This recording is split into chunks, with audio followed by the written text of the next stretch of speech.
fast to prepare for this. Tripping in the world could be dangerous. Everybody circling as vultures. Negative, nepotist. Everybody waiting for the fall of man. Everybody praying for the end of times. Everybody hoping they could be the one. I was born to run, I was born for this. Whip, whip, run me like a racehorse. Pull me like a ripcord. Break me down and build me up. I wanna be the slip, slip. Word upon your lip, lip. Rather that you rip, rip. Break me down and build me up. Whatever it takes.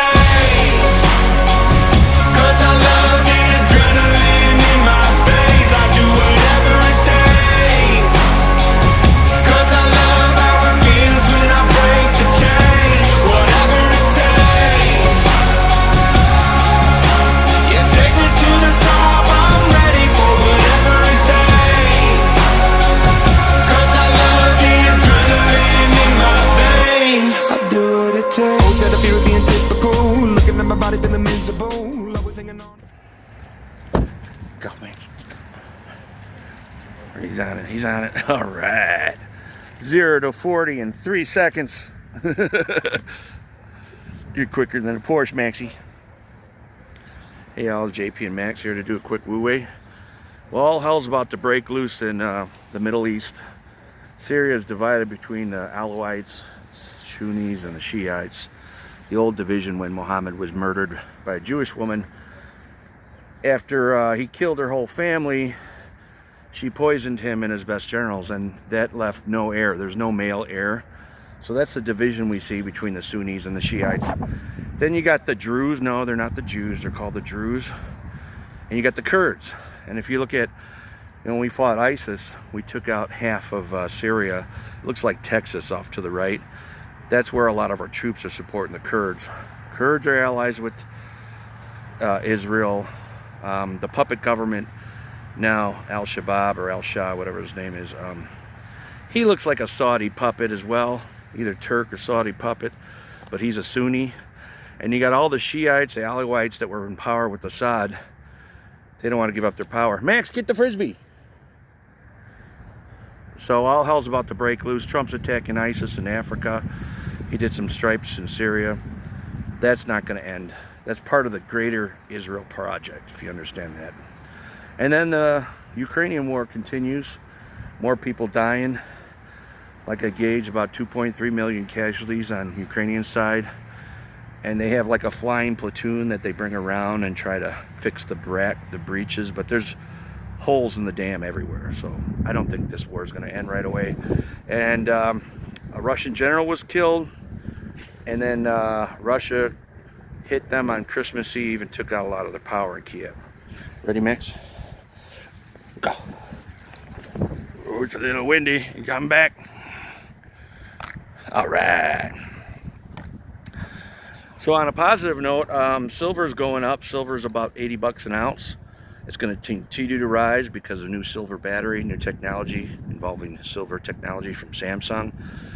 They're going to be rolling that out, and there's a shortage of, they've been shorting silver for a long time, so that's all, you know, supply and demand. Silver's going to go up, I think, a couple hundred an ounce. My friend Michael Jacobs says it's going to get to 1,000. So just think about that. You get 1,000 ounces, you'll be a millionaire. You stick with silver. They're going to crash the system. I suspect now we're going to war in the Middle East. There'll be more terrorist attacks on the state side. And that's, you know, false flags to get us to go to war. So things are all going to, you know, shit's going to hit the fan in the Middle East, especially if Bibi goes after Iran again, you know. That's a never-ending war. That's the Middle Eastern war. So here's some clips from South Front Telegram. Hope you enjoy. Ready, Max? Go. Cut left, cut left. All right. Good cut back, boy.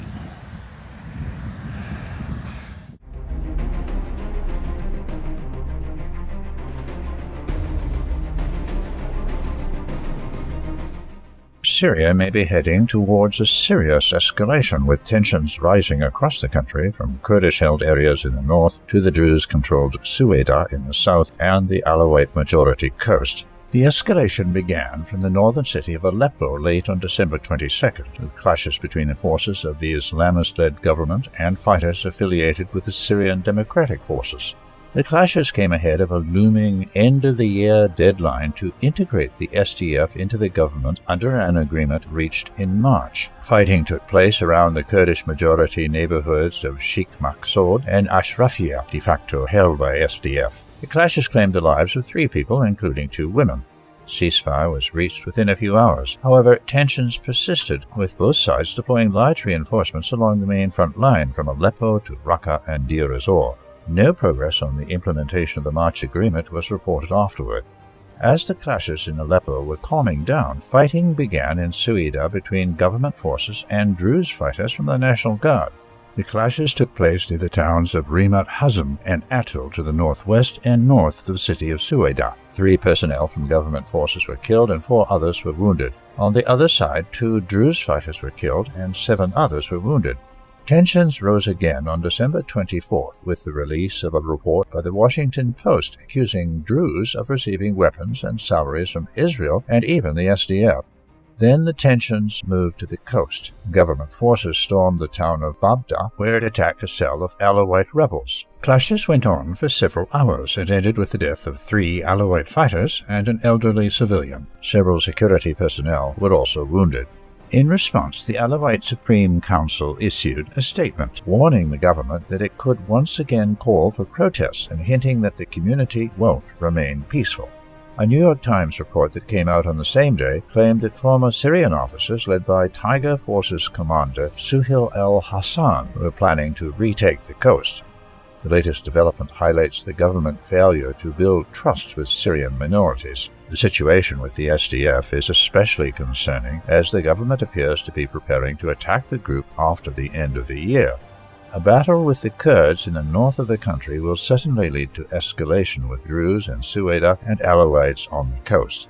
Thus, all hell could break loose in Syria within a few weeks.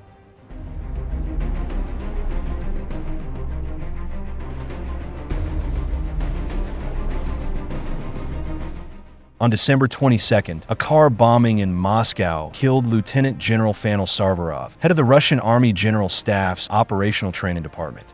The Russian Special Services suspect Ukrainian intelligence of being involved in this terrorist attack. On the night of December 23rd, a significant missile and drone operation targeted key infrastructure in Ukraine. The attack hit power plants in the western part of the country. It is also reported that, as a result of the attack in the Zhytomyr region, the Kharkiv-Uzhhorod train derailed. The front in the Sumy region remains relatively stable, with intense combat clashes. The heaviest fighting is taking place in the Andriivka area. Ukrainian troops are incurring substantial casualties in their endeavors to gain the upper hand. On December 23rd, the Russian 44th Army Corps occupied the village of Prylipka, located west of Volchansk. The 57th Separate Infantry Brigade of the Ukrainian Army defends this section of the front. The brigade's units retreated westward into the forest. The Russian army is expanding its zone of control around Seversk. The Ukrainians are retreating from the area in an attempt to straighten the front line. According to reports from December 23rd, Russian advance units are moving west of the city. The significant section between Zakotno and Krivaya Luka is not prepared for defense. Retreating Ukrainian troops simply do not have time to build defensive structures. The front near Slavyansk has recently become more active. The Russian Army Command has intensified its offensive in this area and is trying to capture Konstantinovka. There are reports of successful advances by frontline units south of the city, particularly in the Stepanovka area.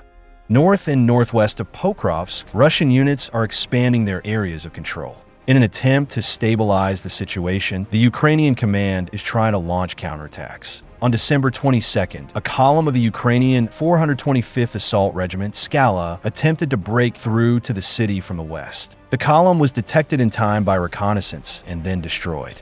Heavy fighting continues in Guliapol. On December 23rd, the Russian army achieved a significant tactical victory on the city's northern outskirts. There is ongoing fighting in the city center near the city administration building. Intense fighting is also taking place on the section of the front north of the city. Ukrainian troops have made 8 unsuccessful attempts to counterattack northeast of Andriivka and east of Ternivado. Overall, the situation on the key fronts has not changed significantly. This operational pause may be due to the troops taking a short break to regroup and replenish their forces.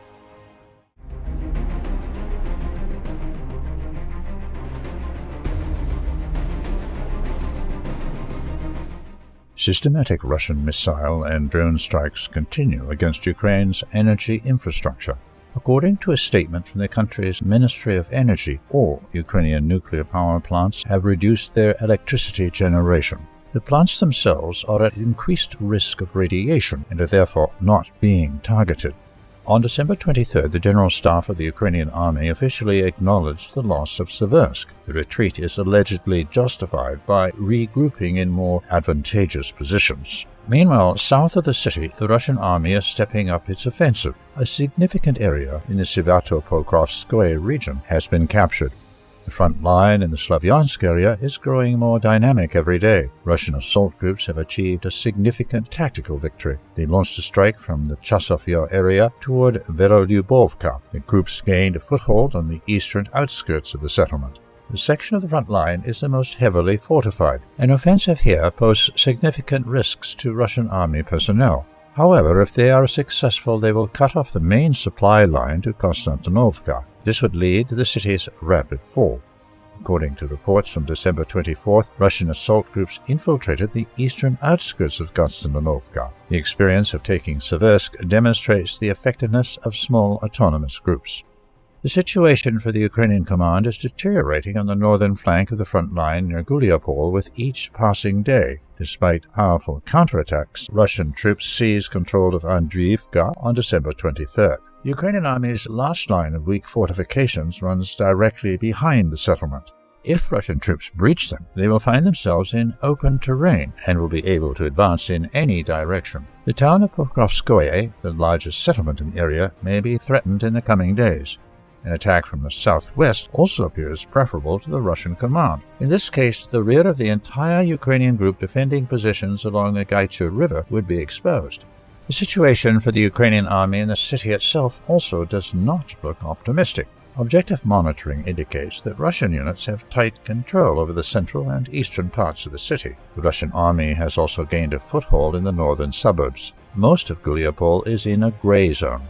Judging by the current dynamics on the front lines, it seems that the Russian army is trying to stay one step ahead. The outcome of the battle for Guliapol is already a foregone conclusion, which explains the increased activity in the Slavyansk area.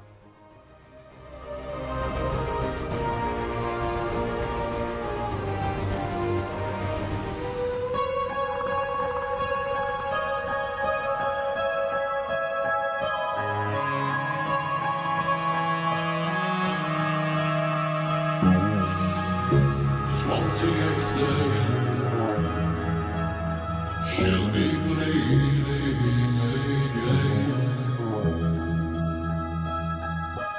and in the pine ways we'll alleviate the pain. On holy water, sanguine addiction. Bullets, all last blood water.